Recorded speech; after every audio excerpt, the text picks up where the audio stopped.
Di sini kita berbicara tentang hawa nafsu dan juga keinginannya. Hawa nafsu ini hadirin dirahmati oleh Allah Subhanahu wa taala ada 6 kategori. Yang pertama adalah hawa nafsu ammarah.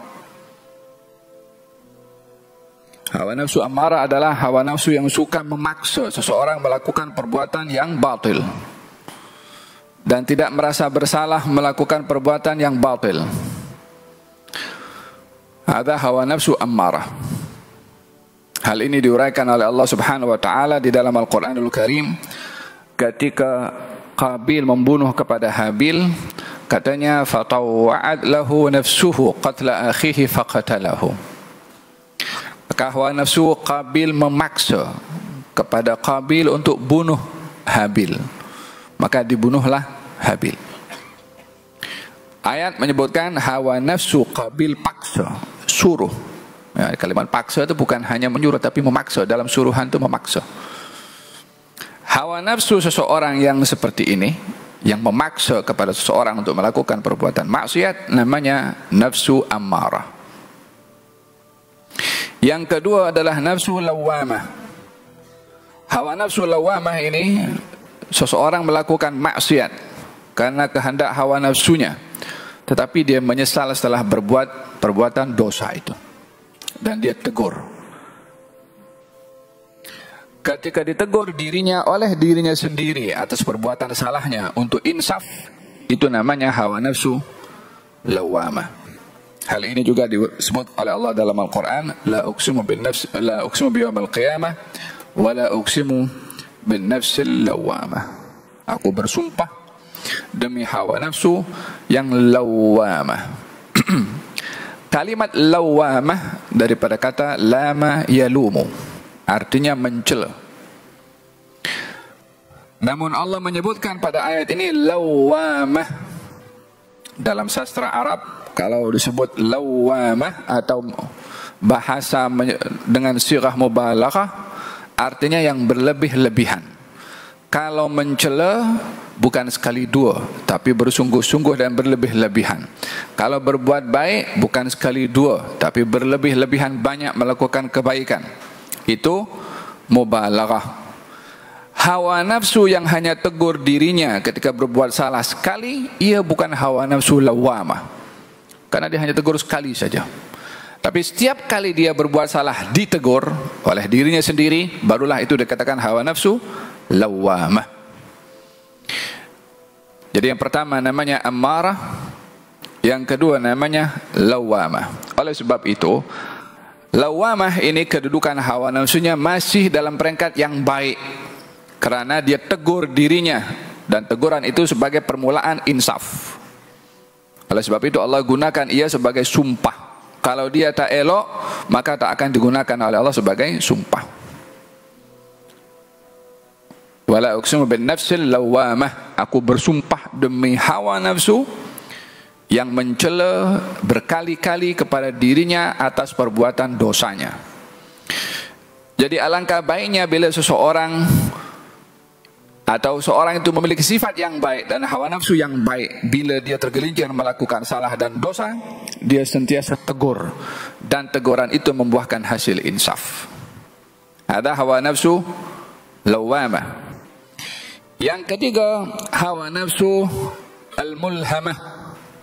Hawa nafsu yang diberi ilham oleh Allah. Diambil daripada firman Allah Subhanahu wa taala, wa nafsi wa ma sawaha fa alhamaha fujuraha wa taqwaha. Hawa nafsu mulhamah, demi jiwa dan zat yang menciptakannya, demi hawa nafsu dan zat yang menciptakannya, yang memberikan kepadanya ilham, memberikan kepadanya ilham. Fujuraha wa taqwaha, akan perbuatan yang baik, perbuatan yang buruk, dan perbuatan yang baik. Yani diilhamkan perbuatan yang buruk bukan untuk melakukannya, tapi menghindarinya. Diilhamkan perbuatan yang baik bukan untuk menjauhkannya, tapi melakukannya. Dengan demikian namanya hawa nafsu itu nafsu al-mulhamah. Hawa nafsu mulhamah ini lebih baik daripada lawamah. Kalau lawamah lebih kepada teguran atas kesilapan. Kalau mulhamah, ilham untuk melakukan dan menghindarkan diri. Melakukan yang baik dan menghindarkan diri daripada tidak baik. Namun belum tentu orang mendapat ilham perbuatan baik dia buat, atau mendapatkan ilham perbuatan itu tak baik dia menghindarkan. Kadang-kadang terlajak juga. Yang keempat, hawa nafsu al-mutmainnah. Allah Subhanahu wa taala berfirman dalam Al-Qur'anul Karim, ya ayyatuhan nafsul mutmainnah. Yang kelima, radhiyah. Yang keenam, mardhiyah. Ya ayyatuhan nafsul mutmainnah, irji'i ila rabbika radiyatan mardhiyah fadkhuli fi ibadi wadkhuli jannati radhiyatan mardhiyah. Hawa nafsu yang ridha dan hawa nafsu yang diridhai. Ini pembahasannya panjang bila berkenaan dengan hawa nafsu yang bahagian atas, yang ianya adalah dikhususkan pada para aulia, para anbiya. Yang terkait dengan hikmah yang disebutkan oleh Imam Ibn Athaillah As-Sakandari adalah merujuk kepada hawa nafsu yang bukan mutmainnah, tapi merujuk kepada hawa nafsu yang mulhamah atau hawa nafsu yang lawamah. Katanya kalau kamu dihadapkan dengan dua perkara, dua-dua baik, tengok mana yang lebih berat pada hawa nafsu. Yang lebih berat, itu pilih. Karena yang lebih berat pada hawa nafsu itu justru yang benar, karena hawa nafsu selalunya suka untuk melawan apa yang benar, tapi dia tak punya kuasa, hanya punya usaha. Yang punya kuasa adalah tubuh badan manusia itu sendiri. Kisah pembunuhan Qabil terhadap Habil itu, hawa nafsunya hanya suruh saja, bunuh dia, bunuh dia. Yang melakukan pembunuhan adalah tubuh badannya Qabil terhadap Habil. Naam, idzal tabasa 'alaika amrani. Kalau siapa itu apa? Imam Ja'far bin Ahmad Al-Aidarus. Katanya dia azam, saya nak berzikir kepada Allah dengan la ilaha illallah sebanyak 100 kali. Dia berzikir la ilaha illallah, la ilaha illallah, la ilaha illallah. Sampai sudah 80, tengok dia punya tasbih dah dekat dah. Bila dekat dah, dah nak habis.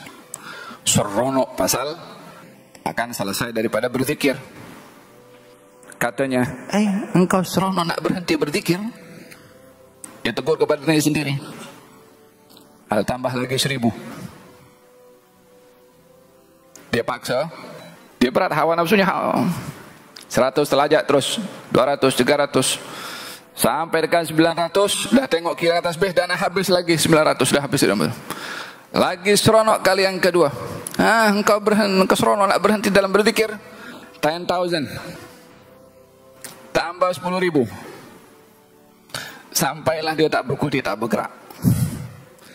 Tajarub seperti ini, pengalaman orang-orang yang berinteraksi dengan hawa nafsunya menjadi ibrah bahwasanya hawa nafsu tak punya kuasa, tapi punya usaha.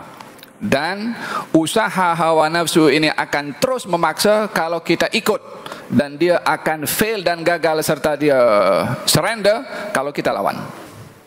Oleh sebab itu yang diperintahkan oleh Allah dalam Al-Quran, lawan hawa nafsu. Wa amma man khafa maqama rabbih wa nahan nafsa anil hawa fa innal jannata hiyal ma'wa. Adapun orang-orang yang takut kepada keagungan dan kedudukan Tuhannya dan melawan kepada kehendak dan keinginan hawa nafsunya, maka surga menjadi tempat kepadanya.